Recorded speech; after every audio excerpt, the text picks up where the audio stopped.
Hello এভৰিওয়ান, আজি আমি আলোচনা কৰিম যে আমাৰ এনপিএছ ইউপিএছলৈ আমি কেনেকৈ কনভাৰ্ট কৰিম। যে অলৰেডি আমি নটিফিকেশ্যন পাইছোঁ 1 বছৰৰ ভিতৰত, যেতিয়াৰ পৰা নটিফিকেশ্যন ওলাইছে তাৰে 1 বছৰৰ ভিতৰত কি আমি ইউপিএছলৈ কনভাৰ্ট হ'ব লাগিব।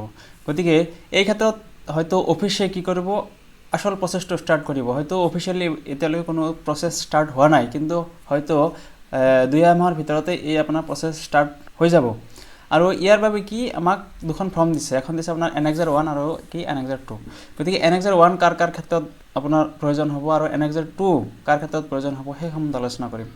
কিন্তু তাৰ আগতে আপোনাৰ কেইটামান কথা আছে যে যিসকলে অলৰেডি আপোনাৰ কি এনপিএছৰ টকা উইথড্ৰ কৰিলে, যে এনপিএছৰ আপোনাৰ 25%কৈ এবাৰ বা দুবাৰ কি উইথড্ৰ কৰিলে, যে সেই টকাখিনি কি হ'ব। আৰু আমাৰ যে মান্থলি কণ্ট্ৰিবিউশ্যন জমা হ'ল, যে আমাৰ এনপিএছৰ পৰা প্ৰত্যেক মাহতে আমাৰ কিমান, যে আমাৰ পৰা 10%কৈ আমি জমা কৰিব লাগে কণ্ট্ৰিবিউশ্যন হিচাপে, আৰু চৰকাৰে কিমান দিয়ে, যে 14% দিয়ে। গতিকে এই টকাখিনি কি হ'ব, যে আমাৰখিনি চৰকাৰে ঘূৰাই দিব নেকি, নাই নিদিয়ে। আমাৰ ইউপিএছৰ ক্ষেত্ৰতো ছেম, যে ইউপিএছ যেতিয়া আমি চিলেক্ট কৰিম, যে ইউপিএছৰ ক্ষেত্ৰতো ছেম আমাৰ কি মান্থলি আমাৰ 10% কি আমাৰ কি হ'ব, আপুনি জমা দিব লাগিব। এনপিএছত থাকোঁতে যিসকল আপোনাৰ কি 25%কৈ উইথড্ৰ কৰিলে, যে অ'ন কণ্ট্ৰিবিউশ্যন নিজৰ কণ্ট্ৰিবিউশ্যনৰ 25%কৈ যেতিয়া উইথড্ৰ কৰিলে, সেই টকাখিনিৰ ক্ষেত্ৰত কি হ'ব। যে আমি সকলোৱে আগৰ ভিডিঅ'বিলাকত চাইছোঁ যে যেতিয়া আমাৰ ইণ্ডিভিজুৱেল কৰ্পাছ আৰু বেঞ্চমাৰ্ক কৰ্পাছ যদি ছেম নহয়, তেন্তে কি আমি 25 বছৰ চাকৰি কৰিলেও আমি কি 50% কিন্তু পেঞ্চন পাবলৈ সক্ষম নহ'ম। গতিকে এই ক্ষেত্ৰত সাৱধান।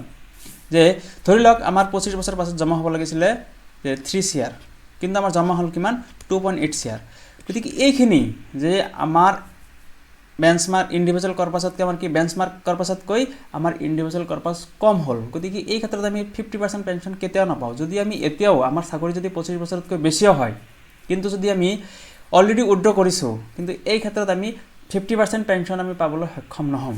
গতিকে যদি কোনোবাই উইথড্ৰ কৰিছে, সেই ক্ষেত্ৰত কি আমি সেইখিনি ঘূৰাই দিব লাগিব, যে সেইখিনি আমি আকৌ আমাৰ এনপিএছ একাউণ্টত আমি জমা কৰিব লাগিব। যে এনপিএছ একাউণ্টত জমা কৰিলেহে আমি কি 50% পেঞ্চন পাবলৈ সক্ষম হ'ম। যে যদি আমাৰ ইণ্ডিভিজুৱেল কৰ্পাছ আৰু বেঞ্চমাৰ্ক কৰ্পাছ যদি 1 নহয়, ইকুৱেল টু যদি 1 নহয়, যে ইয়াতে 3 CR ইয়াতে আপোনাৰ 3 CR হ'ব লাগিব, যিহেতু ডিভাইড কৰিলে আমাৰ উত্তৰ 1 আহিব লাগিব। সেই ক্ষেত্ৰতহে আমি 50% পেঞ্চন পাবলৈ সক্ষম হ'ম 25 বছৰ চাকৰি কৰাৰ পিছত। কিন্তু যদি আমাৰ ইণ্ডিভিজুৱেল কৰ্পাছ যদি বেছি হয়, যে আমাৰ ষ্টক মাৰ্কেট যিখিনি আমাৰ ইউপিএছৰ যিখিনি টকা আমাৰ কি মাৰ্কেটত ইনভেষ্ট হ'ব, সেই ক্ষেত্ৰত কি হ'ল আমাৰ ইণ্ডিভিজুৱেল কৰ্পাছ বেছি হ'ল। কিন্তু সেইটোৰ কণ্ডিশ্যন আছে যে এই টকাখিনি আপুনি নিজে ইনভেষ্ট কৰিব লাগিব, তেতিয়াহে। কিন্তু যদি আমি ডিফল্ট পেটাৰ্ণত যদি আমি ইনভেষ্ট কৰোঁ, যে চৰকাৰে আমাক যিবিলাক পেটাৰ্ণত ইনভেষ্ট কৰিব দিছে, সেই পেটাৰ্ণত ইনভেষ্ট কৰাৰ পিছত যদি আমাৰ ইণ্ডিভিজুৱেল কৰ্পাছ বেছিও হয়, যদি বেছিও হয়, সেই ক্ষেত্ৰত কিন্তু আমি পেঞ্চন 50% পাবলৈ সক্ষম হ'ম, আৰু আমি কোনো আপোনাৰ ইয়াৰ পৰা ঘূৰাই নাপাম। কিন্তু আমি যদি নিজে চুজ কৰোঁ, যে আমি নিজে ইনভেষ্টমেণ্ট অপশ্যনটো আমি নিজে চুজ কৰিলোঁ, সেই ক্ষেত্ৰত কিন্তু আপোনাৰ যদি ইণ্ডিভিজুৱেল কৰ্পাছ যদি বেঞ্চমাৰ্ক কৰ্পাছতকৈ বেছি হয়, তেতিয়া কি আমি সেই টকাখিনি তেতিয়া আমাৰ একাউণ্টত ক্ৰেডিট হ'ব। কিন্তু যদি আপোনাৰ কি হয় কম হয়, যে আমাৰ 50% আমাৰ ইণ্ডিভিজুৱেল কৰ্পাছ ইনভেষ্টমেণ্ট কৰাৰ পিছত কি হ'ল বেঞ্চমাৰ্ক কৰ্পাছতকৈ কম হ'ল, সেই ক্ষেত্ৰত আমি 50% আমাৰ পেঞ্চন পাবলৈ সক্ষম নহ'ম। গতিকে কাইণ্ডলি যিসকলে আগৰ ভিডিঅ'বিলাক চোৱা নাই কাইণ্ডলি চাই ল'ব, তেতিয়া এইবিলাক বস্তু বুজাত সহজ হ'ব। তাৰপিছত আমি অলৰেডি মই আগৰ ভিডিঅ'ত কৈছোঁ যে 4টা কণ্ডিশ্যন ফুলফিল কৰিলেহে আমি কি 50% পেঞ্চন পাবলৈ সক্ষম হ'ব। গতিকে সেইবিলাক ভিডিঅ' আপুনি চাই ল'ব। যে গতিকে ইয়াতে এটা গুৰুত্বপূৰ্ণ কথা আছিলে, যে বহুতে মোক প্ৰশ্ন কৰিছিলে যে যিসকলে অলৰেডি কি আপোনাৰ 25% উইথড্ৰ কৰিলে, সেই ক্ষেত্ৰত কি হ'ব। সেইখিনি যদি আপুনি পুনৰ জমা নকৰে, তেন্তে কি আপুনি 50% আপুনি 25 বছৰতকৈ বেছি চাকৰি কৰিলে আপুনি 50% পেঞ্চন পাবলৈ সক্ষম নহ'ব। আৰু কিছুমান কথা আমাৰ ক্লিয়াৰ হোৱা নাই, যে ভলেণ্টাৰী ৰিটায়াৰমেণ্টৰ ক্ষেত্ৰত বা আপোনাৰ যদি আপুনি চাকৰি কালত যদি ছাছপেনশ্যন হৈছে, সেইবিলাক ক্ষেত্ৰত কিন্তু এতিয়ালৈকে কোনো স্পষ্ট গাইডলাইন অহা নাই। সেইবিলাক গাইডলাইন কি লাহে লাহে আহিব।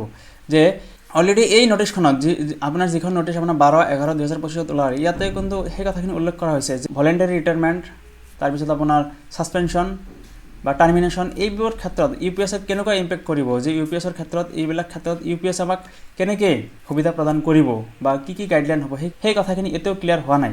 গতিকে হয়তো 2 মাহৰ ভিতৰত হয়তো ফাইনেন্স ডিপাৰ্টমেণ্টে এইবিলাক কথা কি অধিক স্পষ্টতাৰে আমাক জনাব।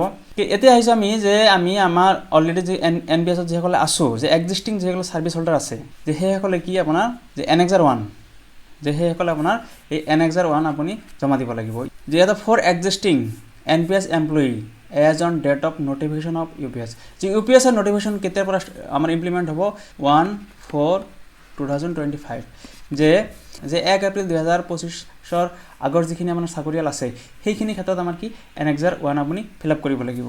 যে ইয়াতে এইখিনি কথা স্পষ্টভাৱে উল্লেখ আছে যে মই কি NPS-ৰ পৰা UPS-লৈ কনভাৰ্ট হ'লোঁ আৰু মই যে UPS-ত যোৱাৰ পিছত আমি আকৌ মই কি NPS-লৈ ঘূৰি অহাৰ কোনো দাবী নজনাওঁ। গতিকে এইখিনি হৈছে এই আণ্ডাৰটেকিঙৰ মূল কথা যে আই hereby opt to govern under the unified pension scheme under national pension system under the govt notification যে ইয়াতে আপোনাৰ নটিফিকেশ্যন নম্বৰ এটা দিব লাগিব যে shall not be entitle for and can not claim any other policy concession policy changes financial benefit any the party with subsequent retirees etc later include post retirement. I also clear that I shall not be able to revert back যে ইয়াতে আটাইতকৈ important line হৈছে এইটোৱে যে I also clear that I shall not be able to revert back to national pension system once I started to exercise the unified pension system যে unified pension system মই যেতিয়াৰ পৰা ষ্টাৰ্ট কৰিম তেতিয়া মই ৰিভাৰ্ট বেক কৰিব নোৱাৰোঁ কি NPS চিষ্টেমলৈ এইখিনি মই আণ্ডাৰটেকিং দিব লাগিব।